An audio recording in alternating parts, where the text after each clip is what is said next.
بعض احادیث میں ایک نماز کے بعد دوسری نماز کا انتظار اللہ سے رابطہ قرار دیا گیا ہے۔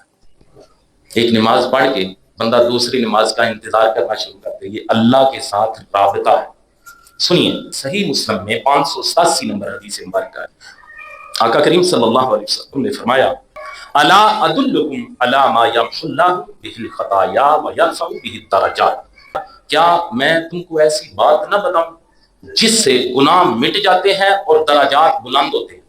صحابہ کرام نے عرض کی، یا رسول اللہ صلی اللہ علیہ وسلم، حضور کیوں نہیں؟ حضور ارشاد فرمائے تو سید عالم صلی اللہ علیہ وسلم نے فرمایا، اسباغ الوضوء علی المکارہ، سختی اور تکلیف میں وضو کامل طور پر کرنا، وکثرۃ الخطا الی المساجد، اور مسجد کی طرف زیادہ قدم چل کر جانا، وانتظار الصلاۃ بعد الصلاۃ، نماز کے بعد نماز کا انتظار کرنا بلندی درجات کا ذریعہ ہے۔ فذالکم الرباط، فذالکم الرباط، حضور نے فرمایا بس یہی تمہارے لیے رباط ہے، یہی تمہارے لیے رباط ہے۔